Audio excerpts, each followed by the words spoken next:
So friends, now let us look at the next question, which is Hillier's model. Now this is actually not Hillier, it is Hillier. Okay, Hillier. ICAI mentioned it as Hillier, and in fact I also taught it as Hillier. Now when I was researching for Brahmastra, I realized that it is called Hillier. Okay, and this model also, ICAI has taught only one variations. There are actually two variations. We are going to look at it. See, now some of you may be wondering, sir, what is there in ICAI itself? We are unable to understand. Why are you teaching one more? See, the thing is, you have to understand this whole model in its context. Okay, you have to understand the full context of what this model is, how it is. It is nothing fancy. It is very simple. And I will explain to you what ICAI has done and how it is done. Okay, it is Hillier, Hillier. Okay, next, it's actually, in fact, in my full classes also I made a statement, why they created this Hillier model, from where did they get it, why are they using it, nobody knows. Genuinely, the usage of this particular model has been stopped after advent of computational power, where we get now Monte Carlo simulation and all of that, right? You can actually simulate and get a range of values with respect to what the projects cash flows could be, what their standard deviations could be, whereas this Hillier model was used in earlier times when all that was not available. Okay, so now let us go and look at a question, and then I'll explain to you what is there in material, what is it I'm teaching afresh, what is new, what is the difference and all of that. Apex Pharma is evaluating a 3-year R&D project with uncertain cash flows in each year. 3-year uncertain. The CFO has asked for a risk assessment using Hillier's model, which computes the standard deviation of NPV under two distinct assumptions about how cash flows are related across time. Okay, the cash flows are related across time.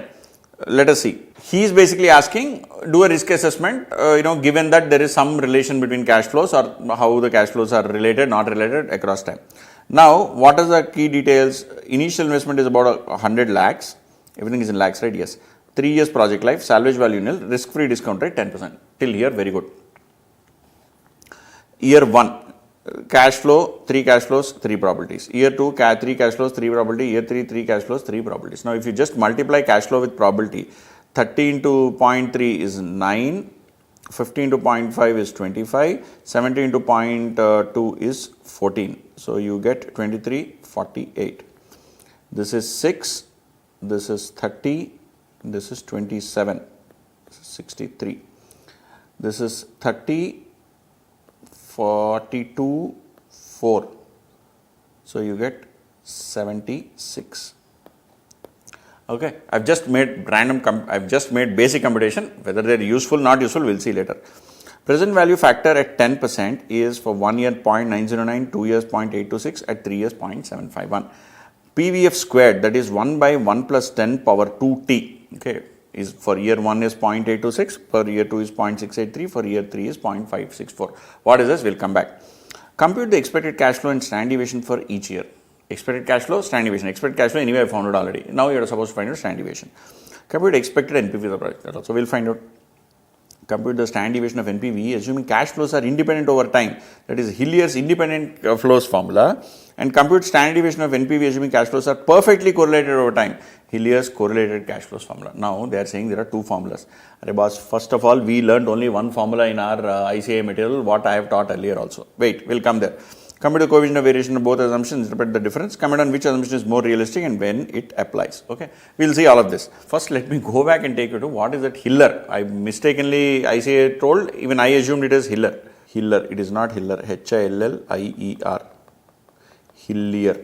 Okay, your standard deviation is standard deviation by 1 plus r whole power minus 2i. Now, what is this? We will come back to this. Because I remember actually explaining this using an example. I said that forget this formula looks very scary and confusing. Ignore this formula. Okay, so now let us go and look at the solution. First, let us look at point by point. Compute the expected cash flow. Expected cash flow and standard deviation for each year. Expected cash flow I already calculated here, no? 48, 63, 76. We can do that, but anyway, I'll do it again. Expected cash flow. I have the question here. Year 1, 30 into 0.3 plus 50 into 0.5 plus 70 into 0.2. 9 plus 25 plus 14, which is equal to 48. standard deviation is equal to, how do you compute the standard deviation? This is a normal standard deviation formula. If you remember, sigma pi into x minus x bar whole square. This is what we used. Same thing will apply. Sum of 0.3 into 30 minus 48 whole square plus 0.5 into 50 minus 48 whole square plus 0.2 into 70 minus 48 whole square is equal to sum of, basically again no need to write sigma, it is sum of 30 minus 48 is 18, 18 square is 324, 324 into 0.3.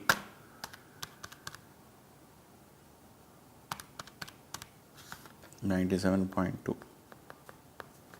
50 minus 48 is 2, 2 square is 4, 4 into 0.5 is 2. This is variance, this is variance, not standard deviation, okay, my bad. 70 minus 48 is 22, 22 square is 484, 484 into 0.2 is 96.8.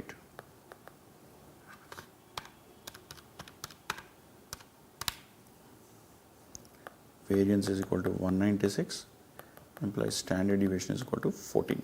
That's equal to 14. Now year 2. What do we have here? 30, 60, 90, 0.2, 0.5, 0.3.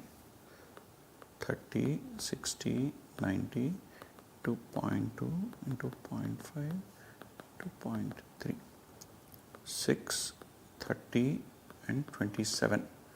So mean is equal to 63.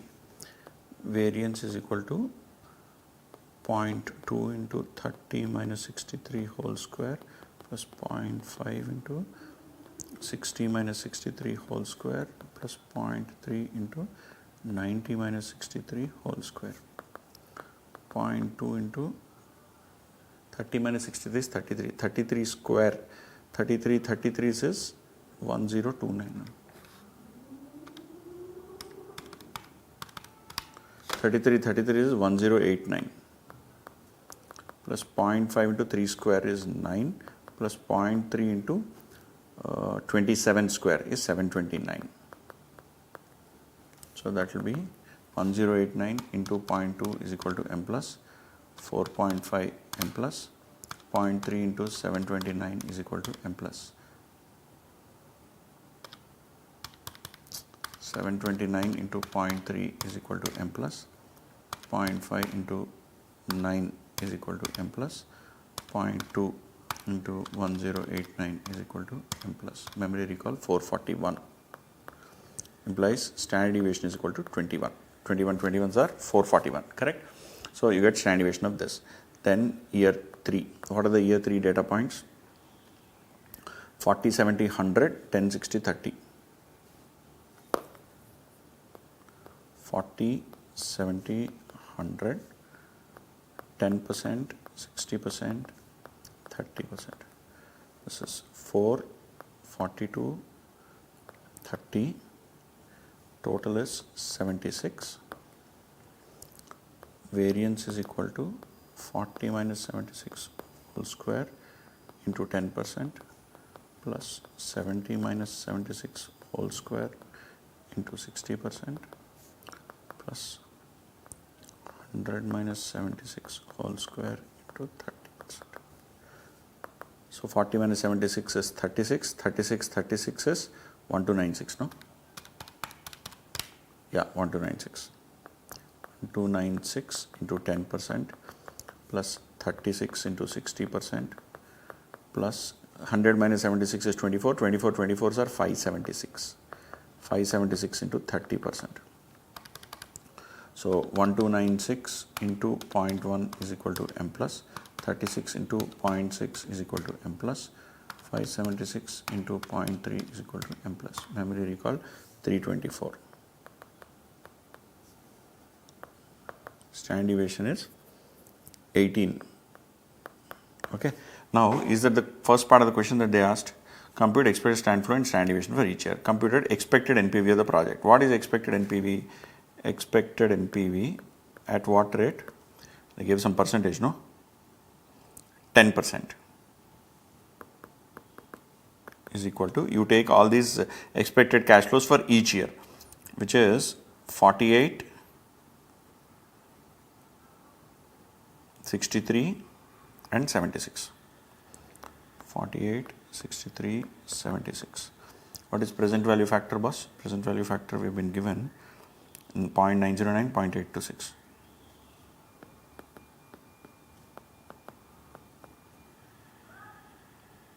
0.751.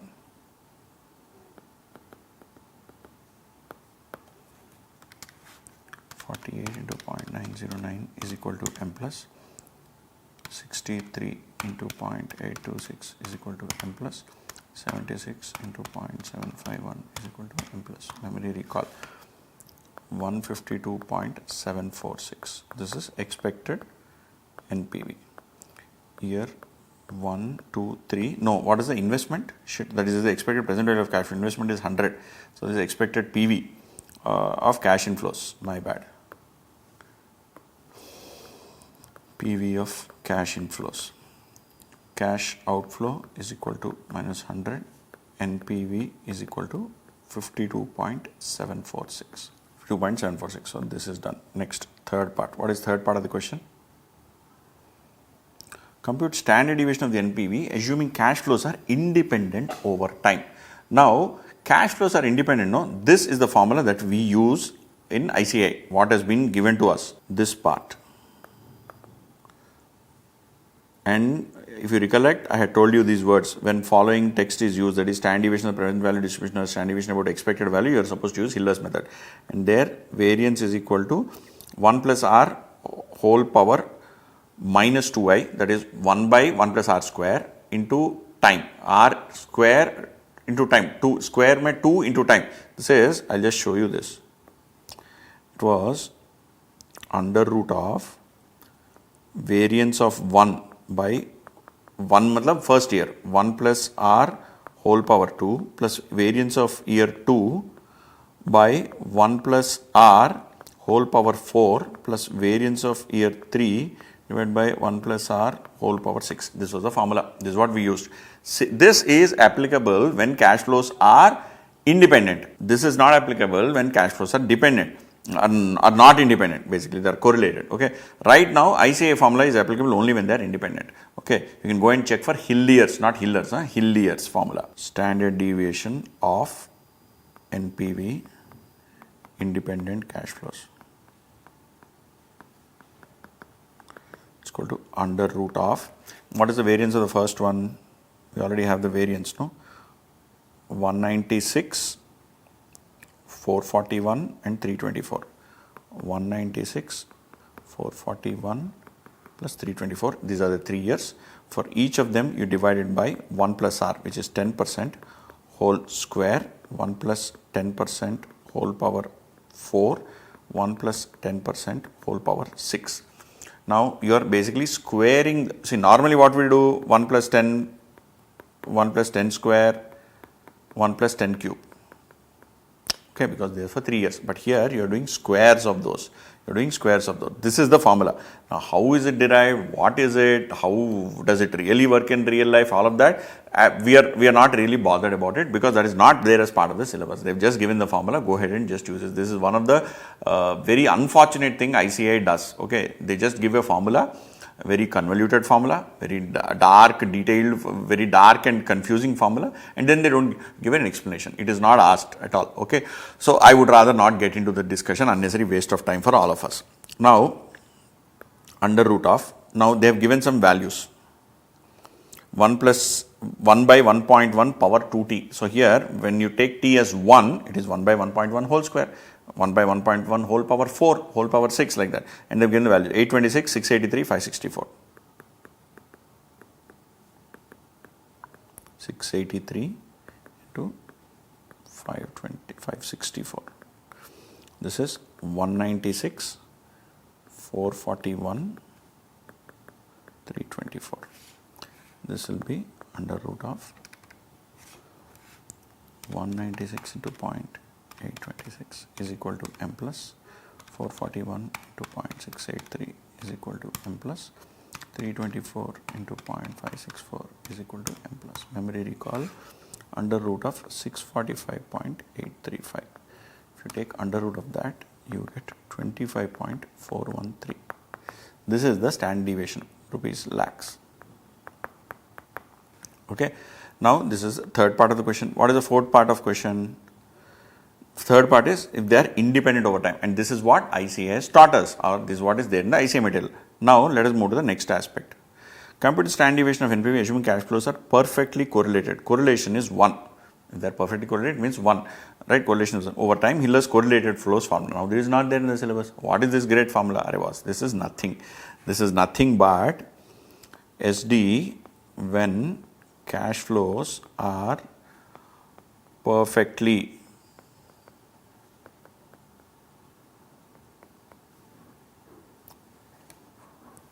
standard deviation is equal to 14 into 0.909826.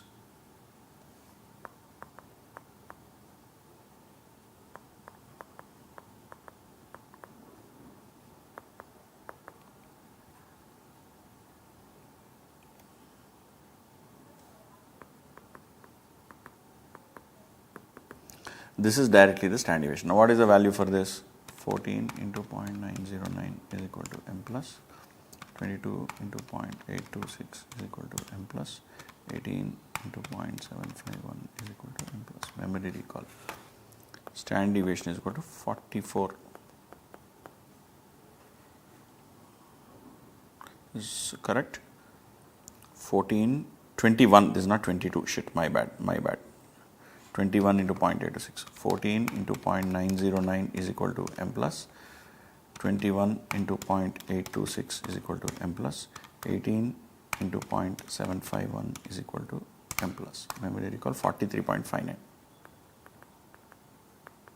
So answer is 43.59.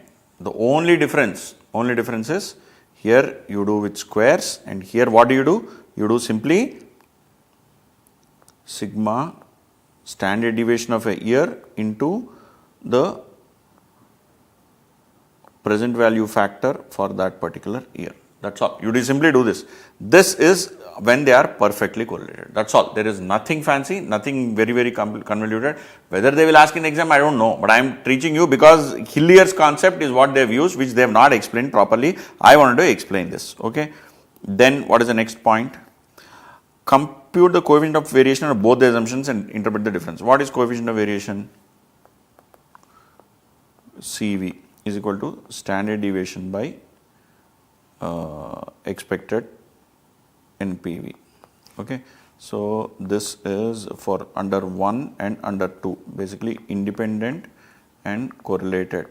Standard deviation is 43.59 and this one is 25.413.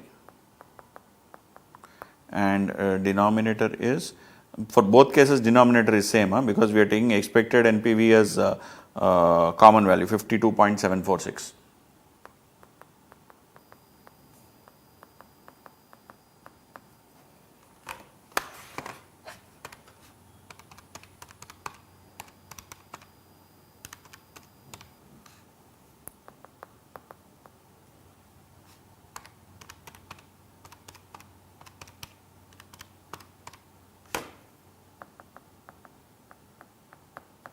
Coefficient of variation. Now, what was the specific question?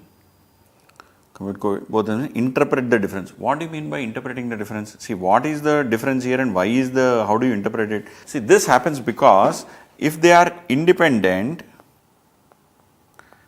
cash flows implies poor first year may be followed by better year 2 or year 3.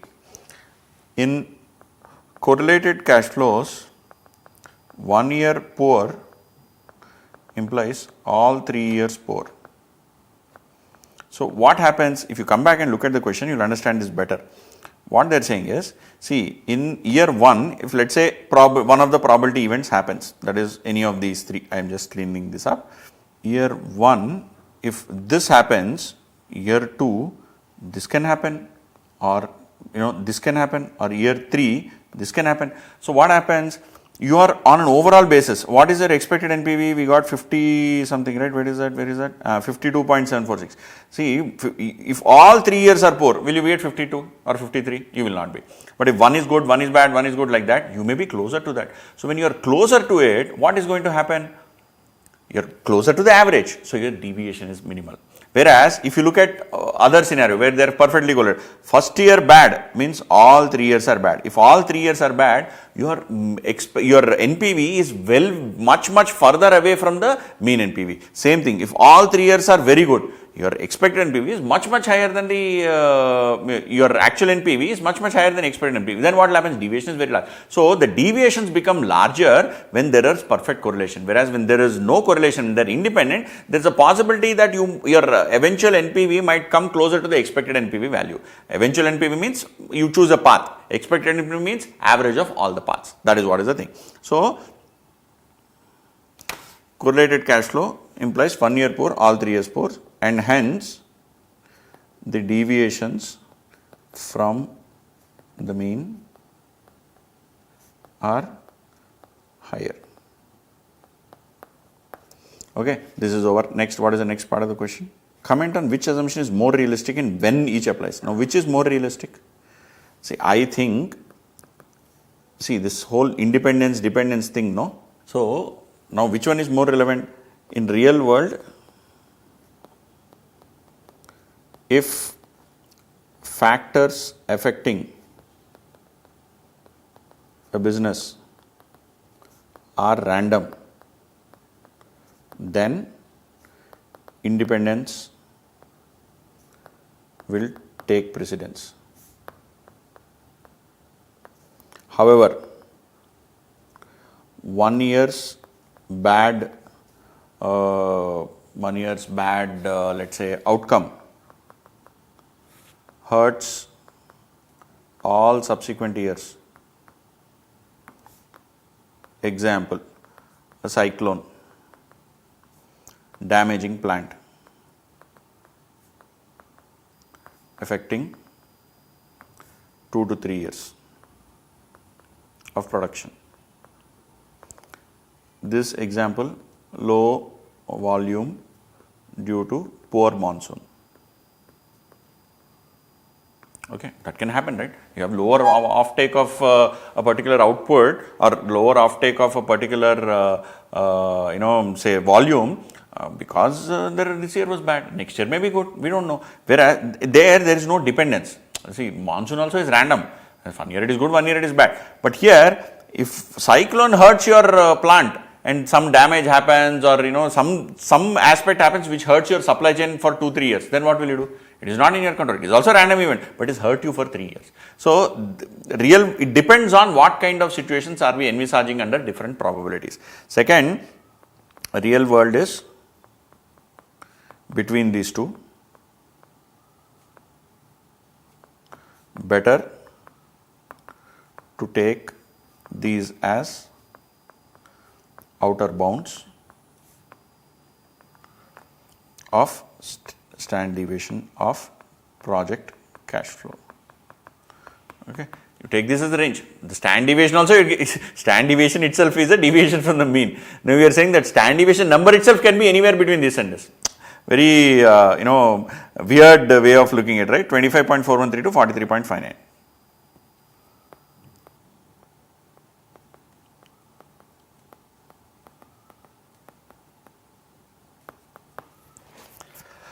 Okay, this is done. Now let us look at the answers. What did we get? 14, 21 and 18. Okay, expected NPV is 52, correct. This one we got 25.41 and the other one we got 43.59, correct. Coefficient of variation 0.482, 0.826 only, no? 0.48, 0.826, correct. Then which assumption is more realistic? And why is that double? Why is almost double? Because under correlation, low cash flow in first year cascades into low cash flow in 2 and 3, there is no offsetting. And independence, a poor year 1 may be balanced by a strong year 2, hence reducing overall dispersion. Exactly what I told. Which assumption is more realistic? Independent cash flows are reported when each year's outcome is driven by year specific random events, no carryover. For example, monsoon dependent agriculture product. Exactly what I was saying. Perfectly correlated is when there is strong momentum or part dependent. Example, a new drug if tends to be strong, a software product initial adoption drives subsequent revenue, long cycle projects where macroeconomic exposure is consistent. Things I was saying, long cycle project is affected by some event. Most projects sit between these two extremes, partial correlation rather than perfect independence or perfect correlation. The two calculations therefore serve as useful bounds. Actual SD of NPV will lie between 24 and 43, which is what I also said. For risk management purposes, the prudent approach is to use the perfectly correlated SD, the higher of the two, as a conservative estimate. This protects against case where projects' underlying risk drivers turn out to be more synchronized than initially assumed, a common cause for capital project failures. So, it is better to assume a perfect correlation so that you get a higher number, and when you get a higher number, you are very careful. You take decisions based on a higher number. Okay. Examiner notes what is tested. Hillier's model for computing NPV, one of the more technical risk handling tools, rarely covered in standard material. Clean teaching model is gap between independent correlated cases. It quantifies the diversification benefit of timing. Common pitfalls, they confuse the formula by square. So when they do power, they do usually by power t instead of by power 2t. Okay. Then students compute sigma square incorrectly by using simple variance instead of probability weighted variance. That also is there. Then where is this given? Some questions in ICAI material. This is where they are given. Okay. Interesting part, right? Good question. Something that we did not know. Something. What is this Hillier method? Okay. Now let us move to the next one, Monte Carlo. Now this Monte Carlo simulation also, there is a question in the material and I have already solved it. Okay. But now given the way ICAI is going, given the way they want to appear, apparently they appear to be wanting to irritate students and give them confusing questions and and create nuisance. I thought probably they may ask a question like this, which is why it specifically chose a Monte Carlo question. Blue Orbit Tech Private Limited is launching a new SaaS product. Both annual cash flow and project life are uncertain. The COF has asked you to perform a Monte Carlo simulation with 5 runs to estimate the project NPV distribution. Initial investment is 100 lakhs, risk-free rate is 10%, probability distribution of cash flows. This is how many years did they say? They didn't say anything. Annual cash flow, this is only for 1 year period they have given. They have given 30, 40 or 50. And it is probability is 20, 50 and 30. So this totals up to 100 and they have computed cumulative probability, that is 0 to 0.2, then this is 0 to 0.2 plus 0.5 is 0.7 and then up to is 1. Now what is the random 2-digit random number for 0 to 20 is 0 to 0.2 is 0 to 19 and this one is 20 to 69, this is 70 to 99. I hope you've understood where we got them. This 70 is from here, this 99 is for a number till 1 minus the 100, 1 minus 100, that is the last cumulative probability. Okay, that is how the 2-digit number, random number range is given. Probability distribution of project life. Project life can be 3 years, 4 years, 5 years, and for that also probability is there, 30, 50, 20, cumulative probability is also there, 2-digit number range is also given. A random number of pairs for 5 simulation, annual cash flow random number, project life random number. So they are given 2 random numbers for 5 runs. So I will explain, just hold on for a sec. Okay, they have given random numbers for 2 project life as well as annual cash flow. Present value factor at 10% for 3 years, 4 years, 5 years, this is also given. What are they saying next? Conduct the 5 simulation runs by mapping each random number to the corresponding cash flow and project life. Compute the NPV at each run. Compute the mean NPV across all 5 runs. Compute the standard deviation of NPV across all 5 runs. Compute the empirical probability of negative NPV based on the simulation. State the limitations of simulation analysis as articulated in ICAI SM. Okay, this as articulated in ICAI SM, we will come there first. Let us see. If you see Monte Carlo simulation ke liye, what are the things? We have something known as parameters, basically input variables controlled by the investor. Exogenous variables, which is uncontrolled inputs, which are stochastic in nature. Stochastic means they are random and have probabilities, which expect probability distribution without precise predictability. Stochastic, these cannot be precisely determined but process probability distribution. Okay. Now, how do you do Monte Carlo simulation? You have parameters, exogenous and stochastic. Parameters are inputs. Exogenous are external variables on which you don't have control, and they follow they are stochastic in nature, which is random probability. Okay, which is basically probability electric. Now, what are the steps? Identify the exogenous variables, determine inputs and develop a model. So, you basically do an NPV. Then, assign parameter values, define the probability distribution, generate random numbers, map to distribution, choose variables, repeat iteratively, calculate NPV and plot the NPV distribution, compute mean and standard deviation. Now, I have explained this in my revision as well as LDR revision and all other places where I explain how this works. Now, same thing they have given as a question, and please see in this, I think they have given 10 runs. In the question that is there in the study material, they have given 10 runs. Whereas you're not going to solve all 10 runs, boss. We are going to solve a simpler question with 5 runs. Okay. Now let us see what these 5 runs mean. I have actually kept this open here because I cannot keep scrolling up and down. I wanted to use this so it becomes easier for me. See, what is the first thing that they said? First thing that they said is investment is 100. Okay. Investment is 100. Discrete rate is 10%. That's okay. Cash flow is any of the 3 with 3 probabilities. Project life is any of these 3 with 3 probabilities. Now, when you talk about run, no, what do you mean by run here? So, they are saying, let us take the first scenario in which randomly I chose a number. So, here the random number is 45. So, 45, where does it lie in probability distribution with respect to the range? So, it lies in 2 here, right, between 20 and 69. So, now you assume that the cash flow for this particular scenario is 40. Now, the probability is given as 0.5, ignore the probability. You have already decided, you have chosen a random number called 45, that 45 lies in the range of 20 to 69, which is the second cumulative probability value. So, it lies within that range. So, you choose that as the cash flow, annual cash flow is 40. So, scenario, annual cash flow 40.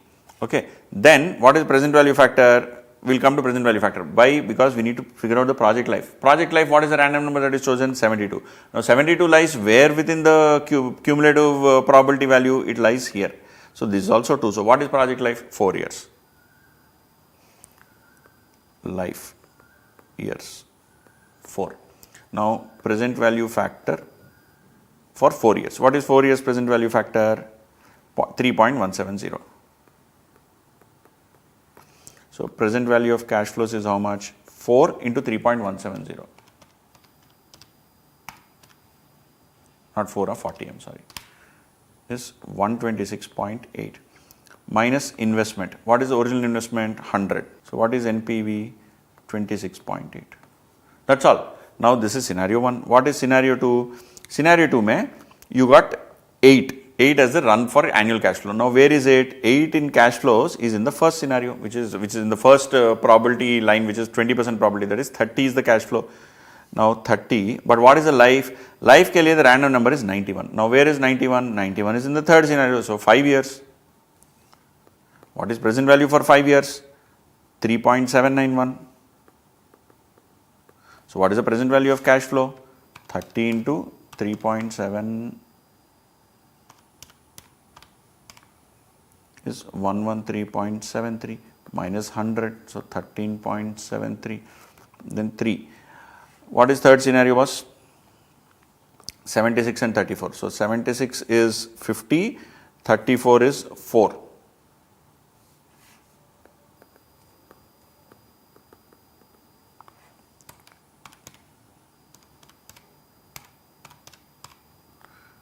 $158.5 minus 100, which is 58.5. Then fourth one, 23 and 18. 23 is 40, 18 is 3. 40 and 3. What is third 3 years ka present value? 2.487.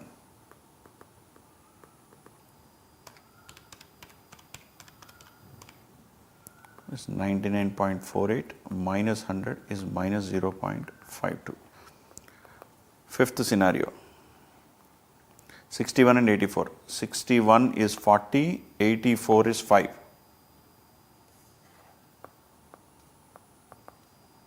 5 years is 3.791.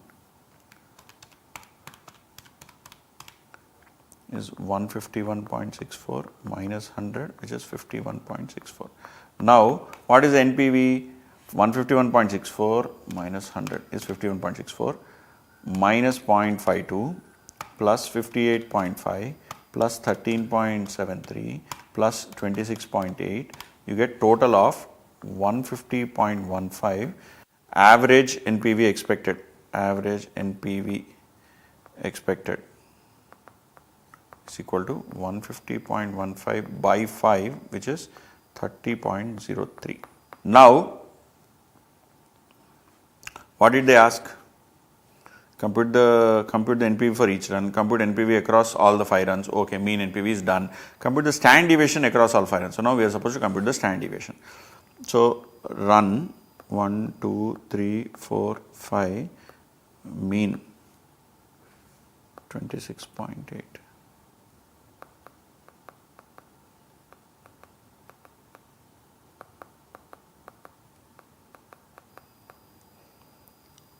This is NPV, mean 30.03.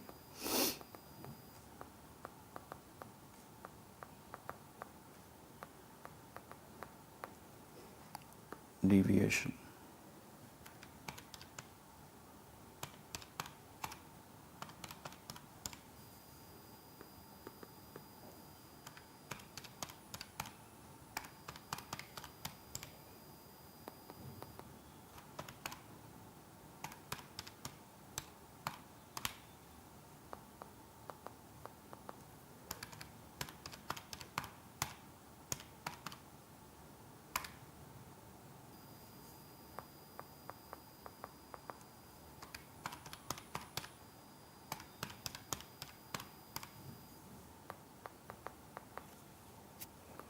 Deviation square.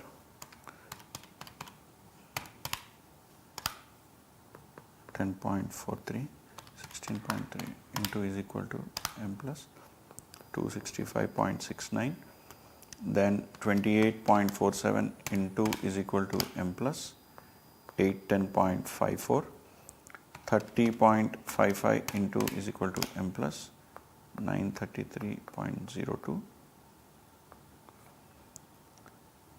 21.61 into is equal to m plus 466.99. So what is the total?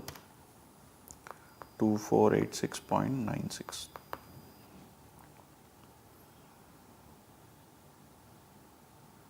Yes, okay. Now what is standard deviation? Is equal to sigma x minus x bar whole square by n. So it's equal to 2486.9.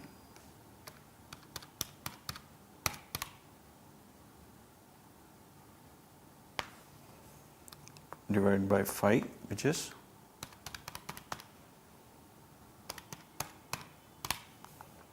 497.39. This is the standard deviation. Now, no, this is standard deviation square. Standard deviation is equal to under root 497.39. That's equal to 22.30 lakhs. 22.30 lakhs. Now this is what we've got. Compute standard deviation. Compute empirical probability of negative NPV based on the simulation. Now, what is the empirical probability of negative NPV? What do you mean by that? Based on the simulation. Now, simulation is what? These are the 5 things that you simulated. You ran 5 runs. Now, what is the probability of negative NPV? That is what they are asking. Forget the word empirical. Empirical means historical. That's all. Or based on data. Based on these 5, what is the probability of negative NPV? Only 1. No. 1 by 5. 20%. This is 4th. Probability of negative NPV based on 5 runs is equal to 1 by 5 is equal to 20%. Very simple. Very, very simple. Nothing else. State the limitations of simulation analysis as articulated in ICAI SM. Okay, this is a question by AI. So, obviously it said ICAI SM. What are the limitations of simulation analysis? First, difficulty to model.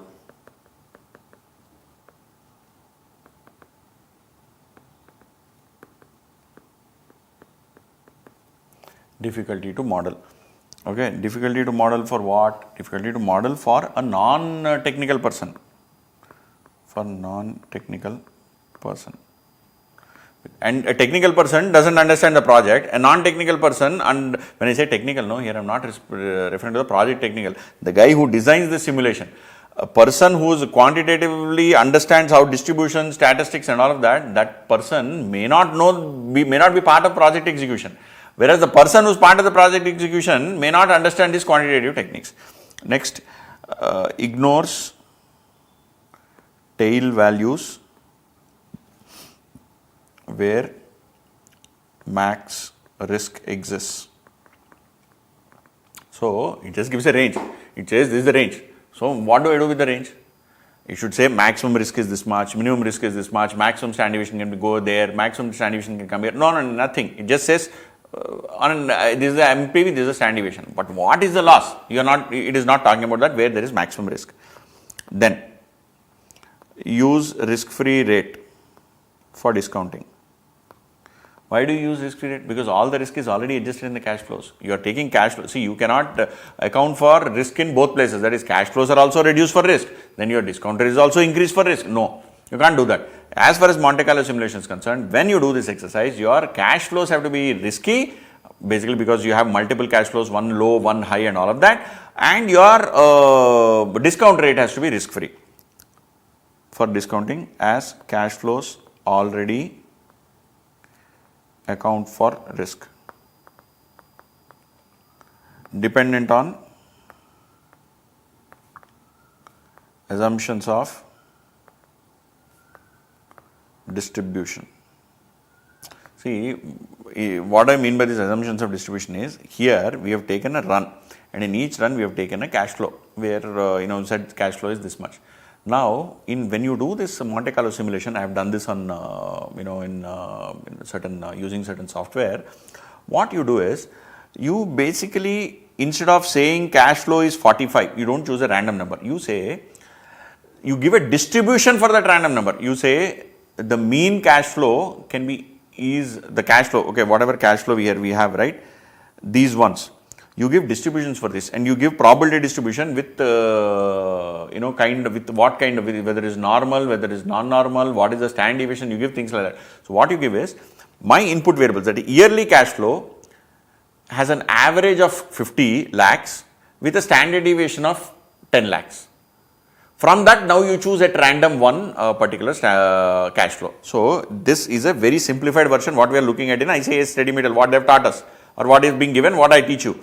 In real life, it is not done like this. In real life, you say this cash flows, whatever is the probability distribution of cash flows, you don't give it as a simple cumulative frequency and all of that. You say, my cash flow is 50 lakhs for a year, okay. The cash flow has standard deviation of so and so. Now choose a number at random. Choose a cash flow at random, okay. So you do things like that, okay. And when you do that, your entire Monte Carlo simulation is based on that particular stupid distribution assumption what you have made. If that distribution assumption is wrong, your whole Monte Carlo work is wrong, right? So distribution, so again, this also is a point that is made in the study material, but nobody knows how to explain this. Unless you have done it in real life of how Monte Carlo simulation works, how will you explain? I have done this in my B school. So we actually had a chapter where we had to do this Monte Carlo simulation. That's how I remember it, okay. If you want, you can go and check, ask AI or check on Google, wherever, how does Monte Carlo simulation work, how do you give distributions for various variables, okay. So depending on assumptions of distribution for inputs. And these input variables basically are exogenous variables, not input variables, you will say exogenous variables.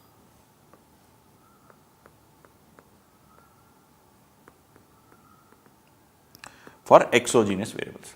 Okay, this concludes this. Now let us go and look at the solution, what my friend Claude has generated.